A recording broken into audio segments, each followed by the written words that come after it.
Welcome to the Productivity Podcast. Diane returns to chat about Footfall and our monthly catch-up. Hi Diane, how are you? I'm good, thanks. How are you, Simon? Good. It feels, we're just talking off air, like the first day of spring of recording. It's blue sky outside, the temperature's a bit warmer. It is a bit wet, but it feels like we turned a corner. It certainly does, and it's absolutely fantastic. Looking at blue skies and sun at the moment, it's lovely. Exactly. Well, let's find out if the figures tell us if we've turned a corner or not. We'll talk about the elephant in the room in terms of officially being in recession in a second, but let's catch up on news in terms of footfall from December to January. So this morning we've got some breaking news because ONS have released their retail sales numbers, but let's talk footfall first. And we've got two sources of footfall. We've got MRI software that look at footfall in retail destinations, and then ShopperTrack or Sensormatic, and they look at footfall into retail stores. And it's really very interesting because they tell a different story. So MRI says that footfall in January was 0.8% below January 2023. But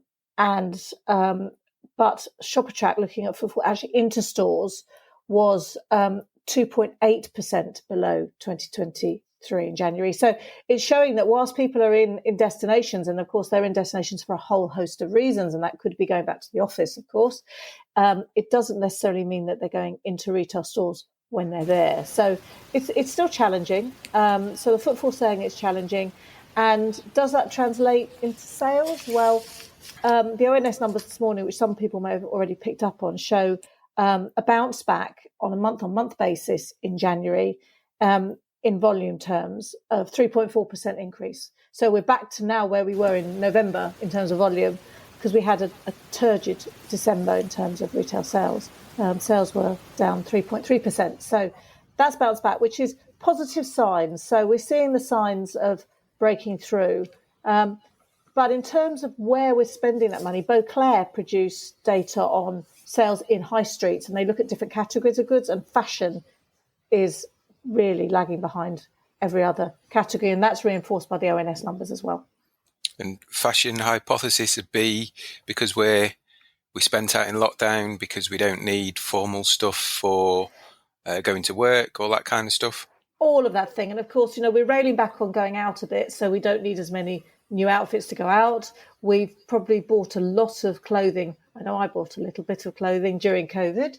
And then, of course, when you go back to the office, you're only going back 2-3 days a week. So you don't need as much clothing as perhaps we did before COVID.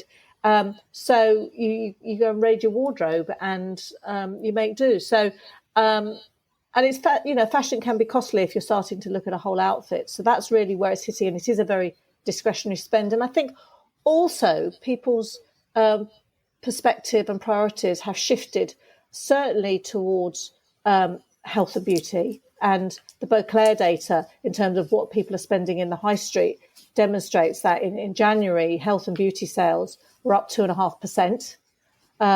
And that's the highest and best performing category, followed only then by grocery. So, people are spending on themselves, but they're not necessarily spending on fashion. And that dovetails with the fact that we want to go out a lot as well. The focus on socialising is quite strong still. Yeah, and I suppose the fashion bit plays back into, if you look over the last couple of years, Topshop have gone, haven't they, and all their brands, new look have massively downsized. So that whole young fashion market, we know has been tough for a while, and clearly is now playing out in the numbers again. Department stores have struggled, which are primarily fashion, although do have a big element of health and beauty. So I suppose it's not a surprise almost. No, it's not. And I think, you get the thing about looking at year-on-year change is if you get a big uplift in one year, it's likely that it's going to rebalance in the following year unless you're on this huge exponential growth curve. And, people's priorities have shifted. Their lifestyles have changed a little bit, enough to make a difference. If you're in the office 5 days a week, you're continually looking to keep your wardrobe fresh. If you're not in the office 5 days a week, and you're sitting in front of a laptop at home for at least 2 or 3 days a week, that priority isn't as necessary. Yeah, and I suppose the wardrobe's changed, hasn't it, as well, in terms of certainly the office world. It's not formal, so you can interchange your jeans and your trainers for workwear and casual, or if you're sat in a Teams meeting with your shirt and tie on and your tracksuit pants on underneath. You only need half an outfit all of a sudden. Absolutely, and I'm a victim of that as anyone else is. And in terms of, I suppose, we talked about at the start, the elephant in the room. We're officially in recession according to the news, but we're talking about footfall growing slightly back to November figures, not disastrous year on year. So how do those two things connect, or don't they?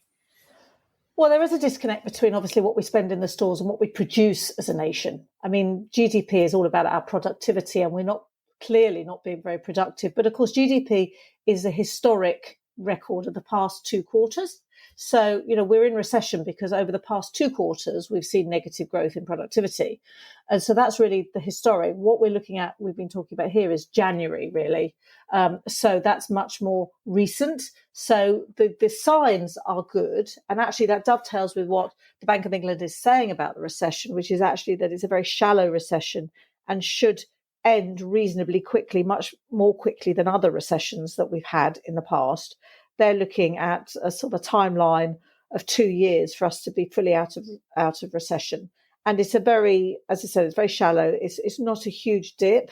In 2008, it was a huge dip that lasted 5 years or so. So we're not in that situation. But it is concerning that as a nation, we're not increasing our productivity. We're not, building the groundwork which will help us in the future. I mean, the signs we're seeing here for January around footfall and sales and also consumer confidence that we've not mentioned yet are all good. They're good initial signs of a recovery and put us on the right path, but we're certainly not there yet. And people are still being very cautious. We've got a huge number of people who have still got to, restructure their mortgages, which will leave them £300 or £400 a month with a greater overhead. So all of those are still hanging over us. But the direction, we're going in the right direction. That's encouraging. I say, like you, it's worrying. We kind of are where we are, but yeah, there's some, I suppose, things in the headlights, isn't there? You mentioned mortgages there. I think, is it February and March is supposed to be the biggest months of people coming off their fixed rates. So, that's going to have a significant impact for lots of people. We're kind of entering holiday season, aren't we? We talked about the weather changing. You then feel like, what have I booked this year? Are we going abroad? So again, be interesting to see how that sector performs. We've got a potential change of government or not, or at least a general election muted for November. So there's lots of choppy water ahead, isn't there? There is. And I mean, generally, you tend to get a form of optimism when you get a change of government because that's what people want. They want that change. They see it as a new start. So hopefully that will sort of act as a bit of a catalyst. But you're right that, our priorities as consumers are shifting all the time. And we're much more, I think COVID has taught us that we're much more into experience and enjoyment and looking after ourselves and being with the people that we want to be with and that we want to spend time with. And that includes holidays. So that can prime some spending in the high street because, of course, if you go on holiday, you want some clothing and you want some cosmetics. But it also is a draw on the high street because clearly if you're spending quite a large sum of money on going abroad, then that money isn't available to spend necessarily in stores. And, coming out of COVID, a lot of people spent a lot of money on their homes. They're now not doing that. We know that. So big ticket items are struggling because, once you've bought a sofa, you have bought a sofa. Personally, we've had our sofa for 25 years. So, it's not a purchase you make frequently. Yep. So that's going to impact. And people are now focusing on what do we really want as an individual. It is much more about experience and self-care. And that's flowing through into the numbers. And general consumer confidence? Improving, good. Yeah. I mean, GfK are the main source of consumer confidence.